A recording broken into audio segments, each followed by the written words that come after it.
rather interesting, of course, historical and Israeli history took place last night. It was the passing of Shimon Peres.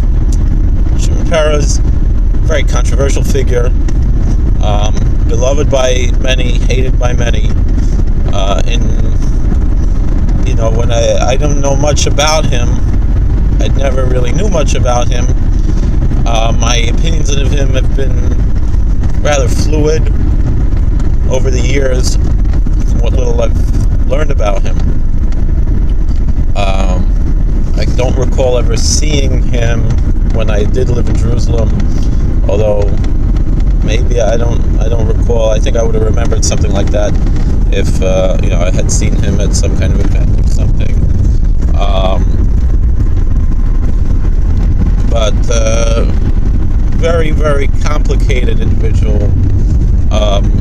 What fascinated me was that he did, even though he wasn't, he was definitely a very left-wing person.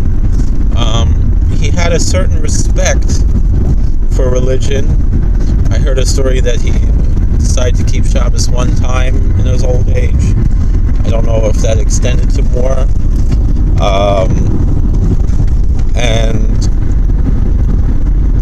He came from a very interesting background. He was first cousins with Lauren Bacall, who was the wife of Humphrey Bogart, an actress in her own right, and she made a lot of films together with Humphrey Bogart. And they both changed their names. It's pretty interesting, how the name changes went. How she wanted to hide her Jewish identity. Bogart was fairly insistent on that, actually, that their children also should not identify as Jewish. And so she totally changed her name from Betty Persky to Lauren Bacall. She passed away this year as well, or last year, pretty recently, I remember.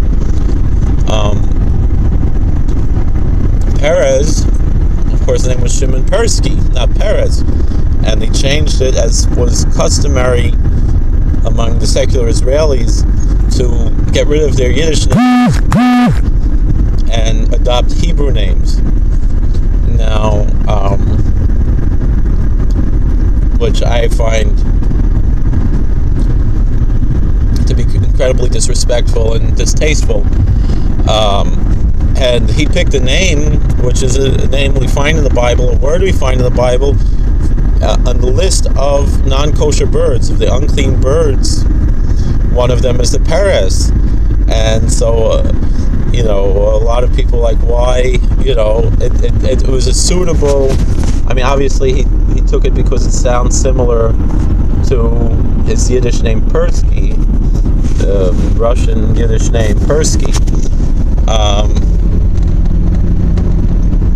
So since it started with the same letters basically, so he changed it to Peres. But it's like I said, it's a name that's an unclean name, and many people commented on that. I remember my Maggid Shir in high school, Moshe Weinberger. He's now Mashgiach in YU. When in those days he taught in that academy, a very wonderful school where I am alum. And he would often say, he said, as horribly wicked and anti-Torah the founders of the state of Israel were, they were still at their heart Hamish Yidden, is the way he said. Culturally, at some point, they tried to run away from that. They tried to run away from their past. And he would demonstrate that with the following story, which would go over the heads of most Israelis today. He said that Ben Yehuda, who invented the Ivrit, which is not the classical biblical Hebrew, that's our holy tongue, but it's a different language, the new language that he invented, and which so Ben Yehuda and Ben Gurion, who was the first prime minister of the Zionist state of Israel, they're walking together one day, and Rabbi Weinberg says "Chamsan." That's a Ivrit word. It was a heat wave, and in Israel, sometimes, especially in the summer, it'd be very hot. They were schwitzing, and they were walking along, and Ben Gurion started speaking Yiddish, and Ben Yehuda was infuriated. Mazeh, medaber ba'lashon harura hazot. Why are you speaking in this accursed? What's going on? What are you doing? Mapitom. Well, you're speaking this cursed language, the exile language that we're trying to cast off all of the shackles of the exile, and now you're speaking this language. And Gurion said, "Oh, see, hi, Siren Ivrit, Siren Hebraish." He said it was too hot to speak Ivrit. He couldn't get, he couldn't take the Jew out of who he was. He couldn't, he remained, even a friend of mine,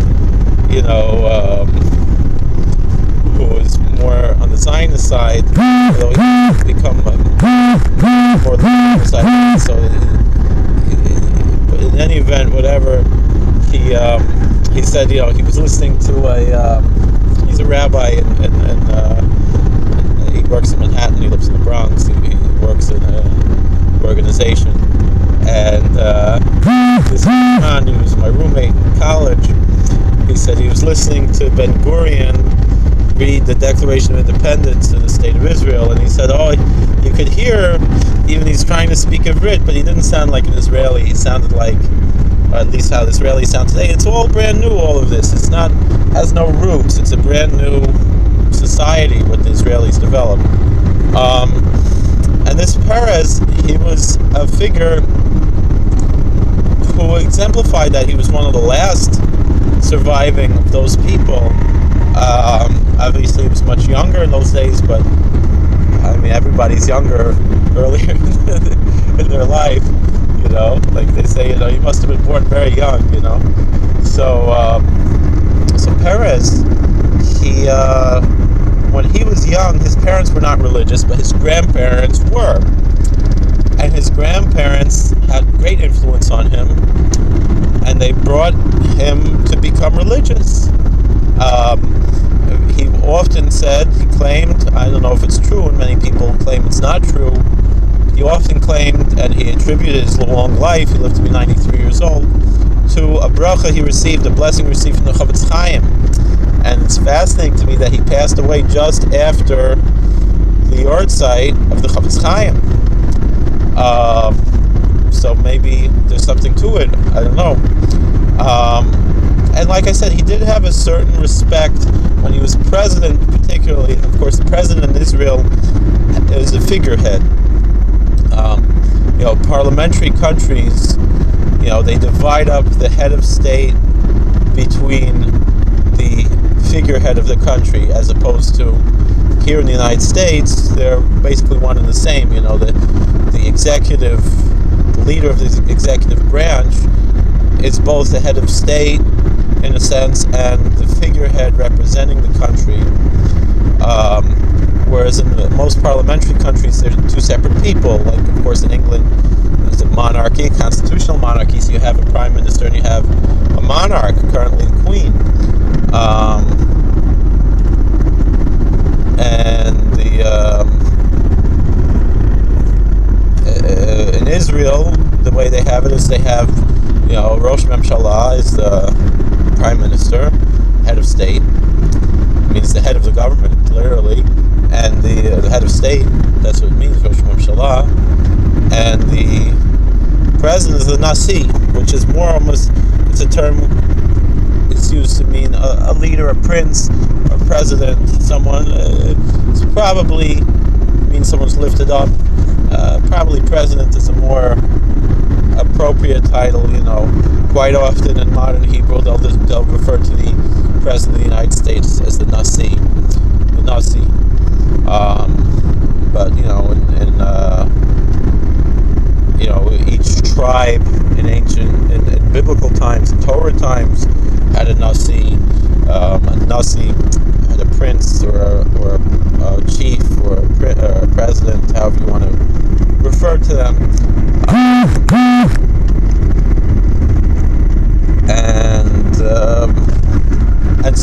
held both positions during his lifetime, Peres. And again, so he was part of the leftist peaceniks, but many people accused him of really being behind, especially people who were involved with conspiracy theories. People like late Barry Hamish, who just passed away this year as well, said that really Peres was behind Rabin's assassination, and it's quite possible. I wouldn't doubt it. The Tzionim for Shvichas Damim. You go back to Dahan, and you see, they don't really have much care for Jewish blood. I mean, they've waged wars and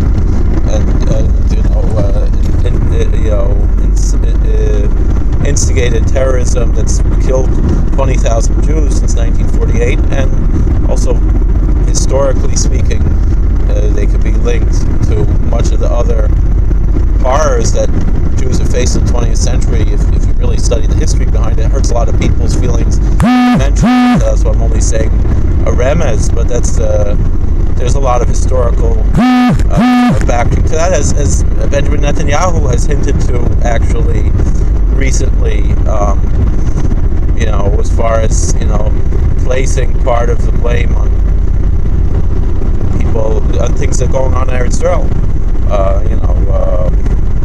Even though that wasn't his intent, but really he's bringing up that historical background to it, which I've heard many other Holocaust scholars and so forth bring up. I remember the president of the Holocaust Museum in Richmond, when I was a Rav in Richmond, and I was a chaplain in the federal prison, contract chaplain,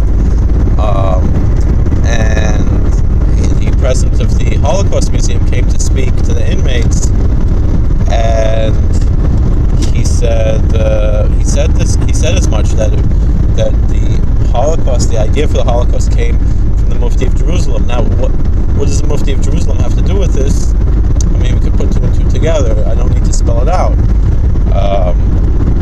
because again, why would the Mufti of Jerusalem have any interest in this if not for what's obvious? In any event, still, Peres, like I said, as a youth, he had a very strong religious background, which his parents were upset about. His parents brainwashed him out of it, and led him onto the wrong path. But still, he had a certain respect for religion, and for religious Jews, and we see who came to his bedside just before he left the world. There were rabbis who came to pray for him, to show respect, not gloating, not being disrespectful. They came in an extremely respectful way, as should be, because still, sof kol sof, you deserve the same treatment, as any Jewish person in the hospital, and alright, so he was more a major figure, a famous person, so he had the attention of more famous rabbis, political rabbis, still politicians, but still there's a certain beauty in that, of how there was this respect.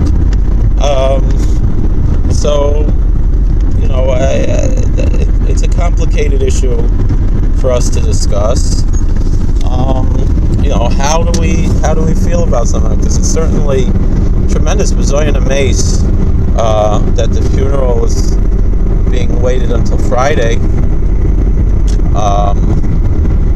That's tremendous bizoyan, especially in Yerushalayim.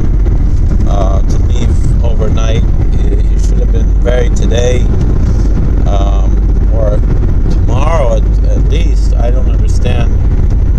I guess they feel it's covered amaze to have time for heads of state and so forth to come to Israel. I don't know. I mean, it's hard. I understand Obama, Clinton, the Clintons are heading to Israel for the Levaya.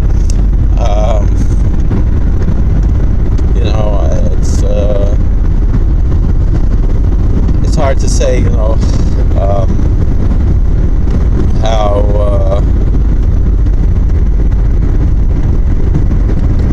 how we should approach this.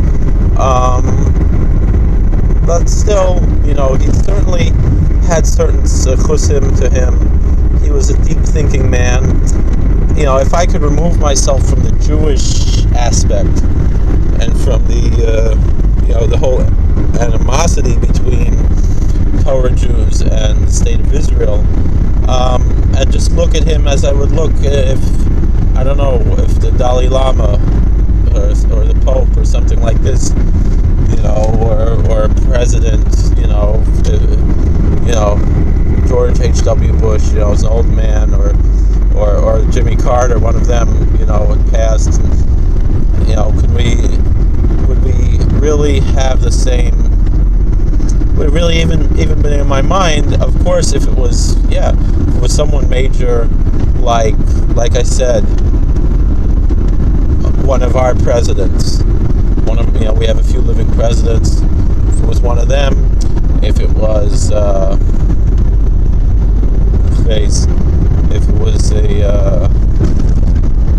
even like I said, the Pope, the Dalai Lama, or a local person of renown, like the Cardinal from New York or something. How we remembered Cardinal O'Connor, people and so forth. Who actually was Jewish, according to halacha. But should we see this as any different if we would remove the Jewish realm from it? Would he even be such a major figure? Would he receive the type of attention if it was the president of Bolivia or Bangladesh, or probably not. I don't understand why Israel deserves this type of attention. A lot of it has to do with the media and their connections to that whole movement and so forth, which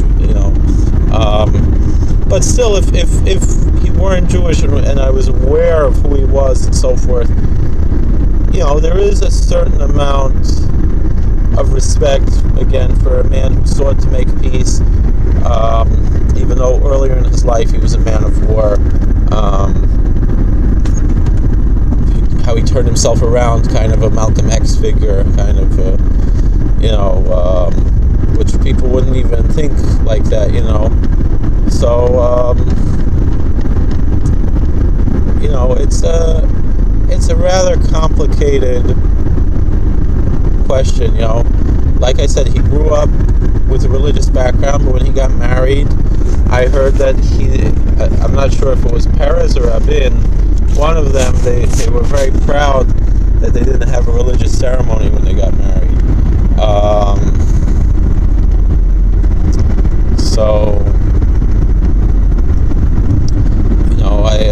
I don't know what to say. It's a very complicated issue. How to reflect on this, it's not quite the same how I made a video a few weeks ago when Elie Wiesel passed away, and Elie Wiesel was a figure who, I kind of felt like I got the wrong information about him, and when I did meet him, I kind of opened my eyes to who he was and how he remained still a Hamashid, his whole life. He remained a Hasidic Yid, even without the beard, even without a hat, he was still at heart a Chassid. He was very proud that he was a Vishnitzer Chassid. He never lost that, Elie Wiesel, that pride of being a Vishnitzer Chassid. Obviously, this Peres, he still had respect for religious people, even though he abandoned religion, which was very meaningful in his youth. He was almost, he said, he described himself, he had some pretty extremist that's something that never left him. Extremism is a non-partisan disease, and there's a problem with extremism. Whether it's right-wing extremism or left-wing extremism is a major problem, because as human beings, the best way to live is to have what Maimonides called a golden path, to be normal. It's one thing, the Baba Rav was very famous for insisting that people be normal, and, I remember I'm close with an Admor from Yerushalayim, a Hasidic Rebbe from Yerushalayim, who grew up in Baba and later became a Hasidic Rebbe, and he said, that in his community, in his synagogue, there's a Baal Teshuvah. I don't know if it was a Baal Teshuvah or someone who didn't grow up Hasidic, who became Hasidic. Maybe it was more modern. And he had so much pride that this particular individual, he said, Messiah Normalamet, she's very normal. And this Rebbe is very proud to have a normal person, a Baal Teshuvah. And quite often when people are new to a movement, whether it's the right or the left, they often become fanatical to whatever they find new, and that's a problem. I mean, the thing is, it's natural and it's normal to have when you find something new, to have a certain excitement. On the other hand, you have to find the balance as well. And maybe he found it eventually, but we saw, in his religious life, he was an extremist. In his secularism, he was an extremist. And then in his old age, I think he finally found, it seems Peres found an equal, an even ground to sit on. But it's a complicated issue.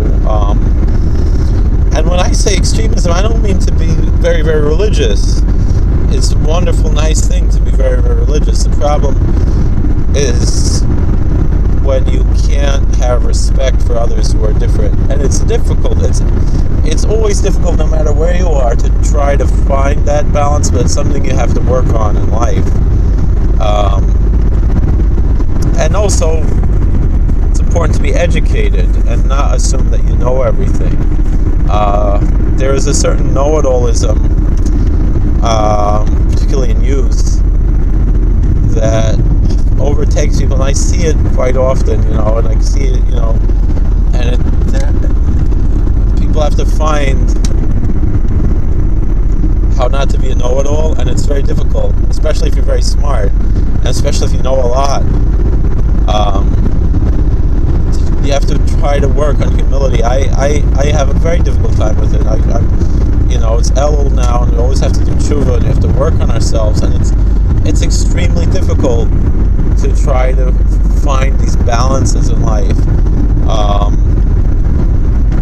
And I work on it. I'm trying to work on it, and I've failed time and time again, and just try to get right back up. It's very hard.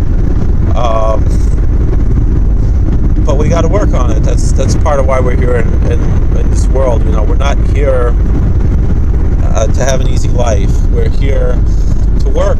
We're here to accomplish things. We're here to overcome difficulties. And if we do that, we'll be much better people. Of course, the path is never ending, and there will often come up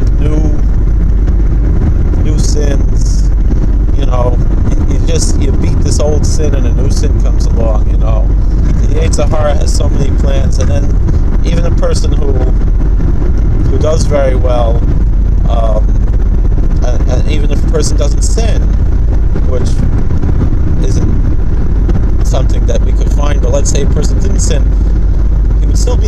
perfect, because did we do enough good? I mean, we never did enough good.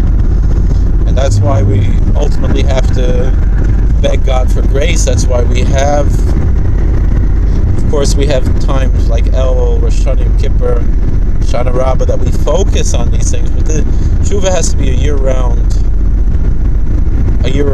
endeavor.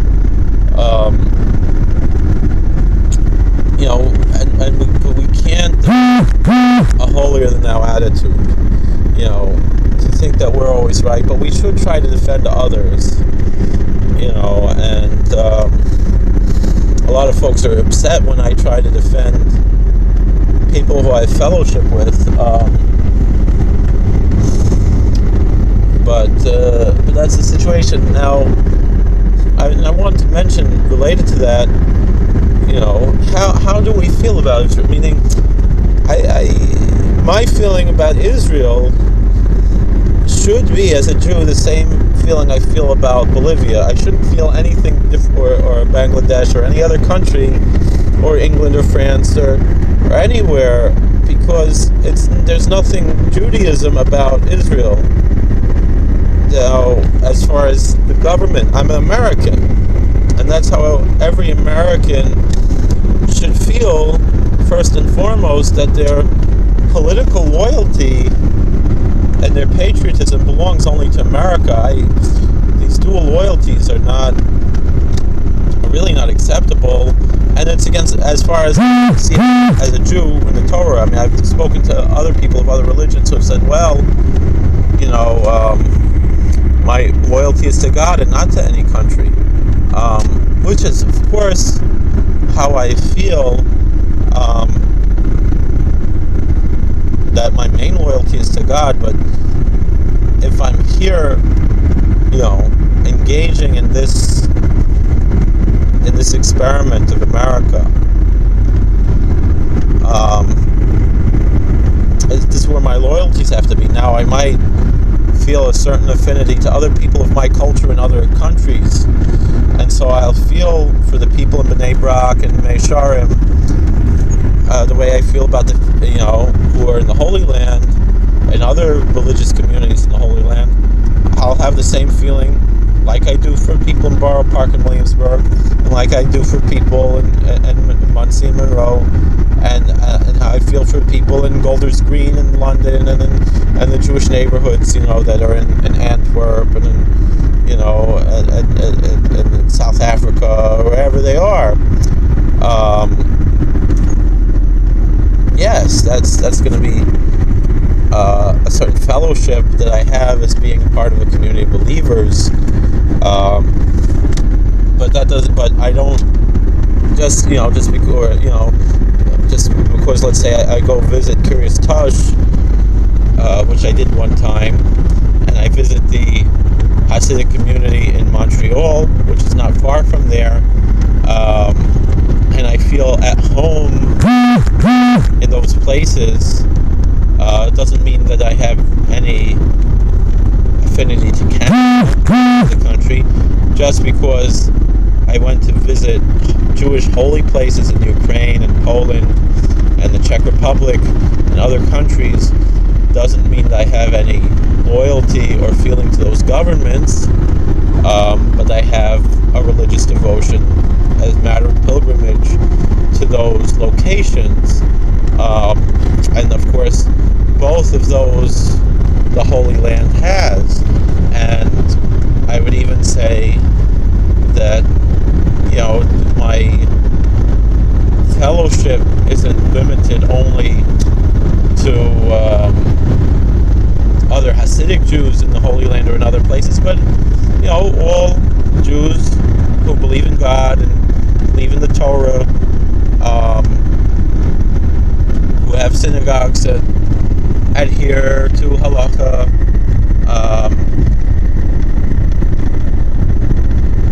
where I would feel comfortable praying, and even many which I might not feel comfortable praying in, but I still feel a certain fellowship with these people, and that's what we call Ahavas Yisrael, the love of the fellow Jew. it's wonderful. That's correct. However,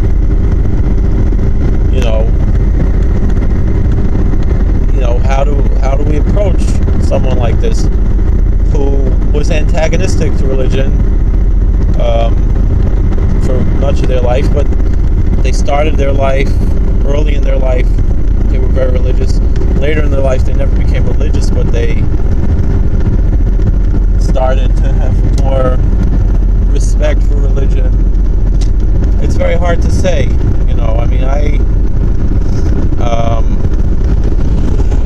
it's interesting because even when I was younger, I identified very much with like the Kahana movement, but I never referred to myself as a Zionist because I felt uncomfortable with the state of Israel as a secular state. Later in my life now, my feeling is that it shouldn't be a Jewish state at all, and so secularism in the Israeli government I don't have a problem with, but I have a problem with calling it Jewish. I would much rather see a non-sectarian state that's not in my name. I happen to have a lot of Jews, and then I feel, like I said, just the same like I feel about the Jewish communities in Canada and in the United Kingdom and in Belgium and South Africa and anywhere else, but of course there's many others all around the world. Panama is a beautiful Torah community, by the way. Very strong, very vibrant. A lot of folks don't know about. But again, it's no. I don't see any reason, in the synagogue for me as an American to pray for the Panamanian government. So why should I pray for the Israeli government? Things like that. And these are things we all have to discuss on our own and find our own path in. But this is just my own path in life. I certainly don't support the enemies of the state of Israel. But that's mostly as a matter of being an American, not as a Jew, as much as the interests of America, having an ally in that region, things like that. But it has nothing to do with me being a Jew, and they shouldn't claim to be speaking on behalf of Jews. So why are we even talking about this? Well, because it's what's in the news, and it's been on my mind. I really shouldn't see him any different than the figure like Cardinal Lustiger or Cardinal O'Connor, both of whom were halachically Jewish. Lustiger was well aware of it, but they were devout Catholic priests who went on to become bishops and cardinals, and were a step away from being the Pope.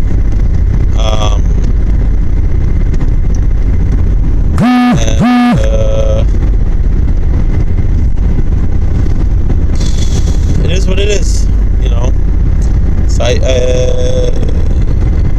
don't know, because it's very difficult. How do we approach this? I don't know. So these are things to have on our mind, but still, I guess, we wish Nichem Avelim, we wish condolences to the family of Shimon Peres. Obviously, once the Shiva begins, it's not my business how they're going to sit Shiva. It's not my business how they're going to bury him. All these things, they're going to wait. Maybe it's covered a mace to give time for Clinton and Obama to come. I don't know.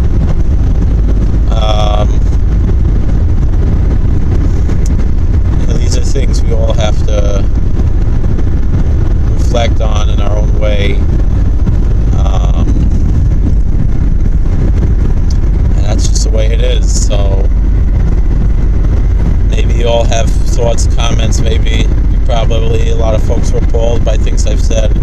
I try to be respectful while still maintaining my own free-thinking ideas. Not,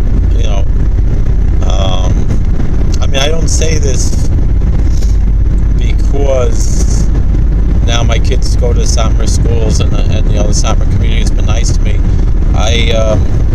I'm drawn to the summer community more because it makes the most sense, really, to be intellectually honest. If we accept Judaism as our religion and so forth, it seems to me that the realm of intellectual honesty brings us to summer. That's the way I see it. Again, maybe you'll see it in your own way. Again, there's something quite interesting and perhaps spiritually significant of how Peres did pass away right after the yahrzeit of the Chavetz Chaim, when he did receive a bracha from the Chavetz Chaim as a youth. So,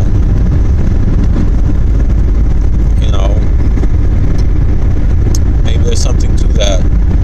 And so